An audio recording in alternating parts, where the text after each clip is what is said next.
Today I want to talk about something that no one really seems to warn you about. Feeding your kids in the summer. It's a lot. I don't know if this happens in your house, but every time I think I'm done cleaning the kitchen, someone asks for a snack.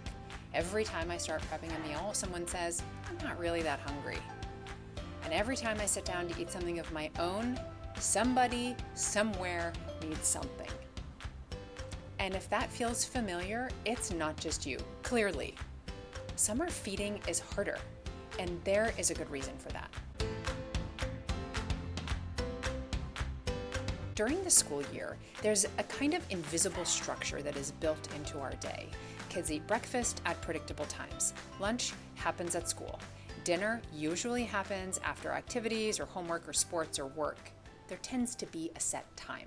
So even if meals are still a little bit chaotic, there's at least a sense of a rhythm.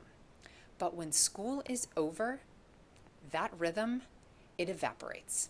Suddenly, everyone's waking up at different times. The snack drawer becomes a revolving door of food. Appetite cues get all out of whack, and you feel like you're making meals or cleaning up from them all the time. Let's break this down a little bit more. There are a few key reasons that feeding feels harder in the summertime, and they're not just about the heat or the lack of routine, like I just said. So here's a little bit about what is really going on. One thing that happens in the summer is that there's no natural anchor to the day. Again, when school is in session, you can build meals around it, around school time. In the summer, though, everything is more fluid, and food ends up being a free-for-all. At least it feels like that and often happens in my house. Number 2, kids are constantly snacking.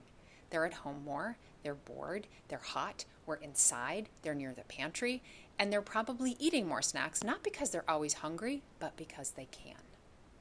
Number 3, you become the default provider. Every meal, every snack, every decision. School lunch gives you a break, but now it's back on your shoulders. All 3 meals, every day, 7 days a week, plus those pesky snacks. For everyone. Number 4, you're probably also juggling work, logistics, and just general summer chaos. Camps have unpredictable lunches. There's last-minute travel, birthday parties with cupcakes in the morning. There's no rhythm or consistency, and that ends up putting all of the pressure on you.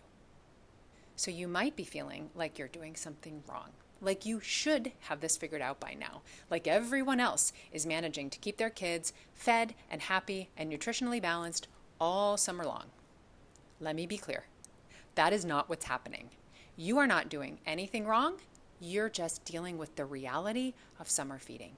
And again, that reality is that it is more chaotic. It is less structured, and it demands more from you. And it gives you fewer automatic built-in breaks. Of course it feels harder. So now that we've said the quiet part out loud, let's talk about what you can do about it. And I want to be super clear here. This is not a call to overhaul everything. This is about finding just enough structure to help you feel a little bit more sane and to help your kids eat a little bit more consistently. Strategy number 1 is to pick an anchor meal. Instead of trying to fix all the meals and snacks, pick one that you'll treat as your anchor. This could be a simple family breakfast. That could be that you sit down together for dinner most nights of the week or as often as you can. It could be a specific packed lunch for outings that doesn't get negotiated. Choose the meal that makes the most sense for you and your family's current rhythm, and then let that be the one where you put your focus and your energy. In our house, dinner is our anchor, even if it's grilled cheese or a rotisserie chicken. Again, the rest of the meals, it's on my kids. Strategy number 2 is to create a loose snack rhythm. Notice I didn't say schedule here because summer often doesn't work that way, certainly not for me, but a rhythm, that feels a little bit more possible. So you can try something like a mid-morning snack, 10 o'clock in the morning, an afternoon snack around 3. This helps your kids know when food is coming, so they're not asking you every 20 minutes, and it helps you step out of the role of becoming a short order cook. Strategy number 3 is to repeat favorite meals and do it without feeling guilt or shame. You don't have to make something different every single day. If your kids love quesadillas, pasta, turkey sandwiches, yogurt with fruit, then put those things on repeat. Summer is not the time to get creative unless you have the time and you want to.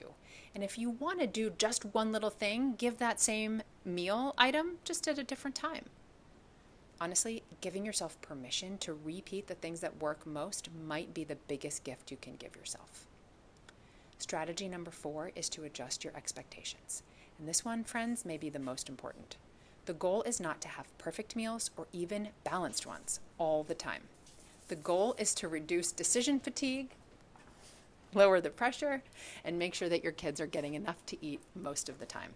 And in doing this, you protect your own energy in the process. Winnie, what are you doing? I'm sorry. Who let you in? That's okay. Can you close the door, please? With her in? No, yeah, that's fine. Thank you. All right. What does this all really mean?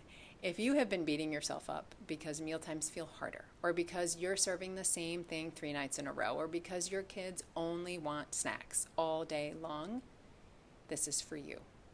You're not behind. You're not lazy. You're not failing. You are living in a season that comes with more chaos, fewer routines, and way more decisions. So if your food goals right now are to keep people fed, reduce the meltdowns, and avoid becoming the villain, then you're on the right track. Feeding kids in the summer is not easy. It asks a lot of you, and it gives you very little structure in return. So this is your reminder that you get to simplify. You get to make choices that protect your peace. You get to do the bare minimum when that's what the day requires. And none of that makes you a bad parent. It makes you a smart one, a strategic one. So one anchor meal, create a loose snack rhythm, repeat what works, and let the rest of it go. You don't need to make summer magical through food. You just need to make it manageable. And if you want a little help creating that rhythm, I've got a blog post with these same strategies, plus examples and ideas that you can borrow from. You can find the link to those in the notes below, or sign up for our newsletter, The Weekly Parent. You've got this. I'll see you next time.